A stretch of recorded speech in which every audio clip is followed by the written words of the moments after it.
government of the Commodore, Frank Bainimarama, and he denounced what he called the bullying of strong countries over small or weak ones, and what's been described as a clear swipe at Australia and New Zealand. Mr. Wu opposed Fiji's exclusion from the main regional body, the Pacific Islands Forum, policy supported by Australia and New Zealand.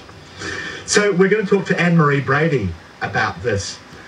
This was the American nightmare, wasn't it? You know, China inveigles itself into the deep affections of a number of Pacific destinations, and American influence, and according to this scenario, ours, disappears from up there. Is it something that worries you? I can't imagine Hillary Clinton is going, oh no, what happens if we lose Fiji? You know, I don't think that's the biggest deal. It does seem strange, though, that, you know, the people they're aligning with, I mean, so Fiji's not a democracy, China also not a democracy.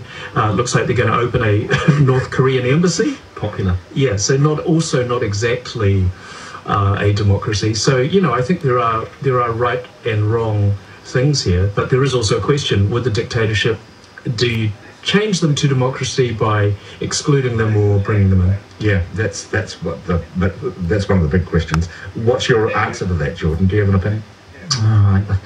We're taking a principled approach, but it appears to be having the very opposite effect of what we wanted to achieve. We want Fiji to return to democracy, and we have shunned them in a way that has forced them towards into the arms of countries that will not encourage that. Last year, during the campaign, I obviously sat through a huge number of public meetings, and it was really surprising the number of questions people asked of the politicians at these public meetings about Fiji. The consensus in the media and in the public is that we're doing the right thing and that we shouldn't engage with Fiji until they behave.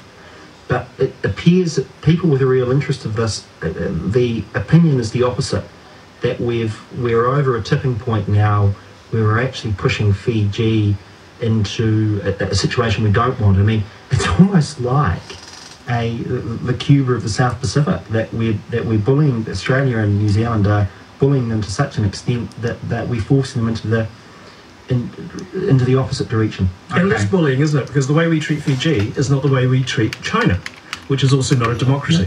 Yeah. You know, so that's all about who's loaded. Well, it's relative power. Fiji was ours. That was the difference, wasn't it? It was in the Commonwealth.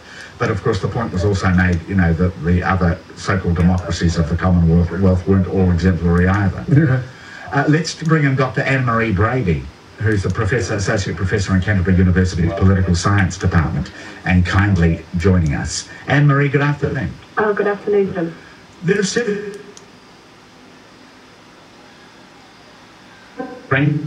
of the Commodore created or improved conditions for the furthering of China's ambitions in the Pacific. Well, don't forget New Zealand, along with Australia, initially encouraged China into the Pacific as a balance to what we saw as the Soviet threat in the late 1970s.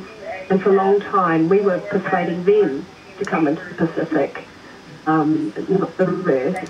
It's really because of the setting up of Taiwan trying to push the envelope on its international space in the period from 2000 to 2008, particularly when the South Pacific became a real hotbed of Sino-Taiwanese rivalry, and then it was very useful for these Pacific microstates to play them off against each other, because 8 of the states which still recognise the Republic of China, which is the official name of Taiwan, are in the Pacific, 8 of the 23 countries. So that's been a factor there of why China came in.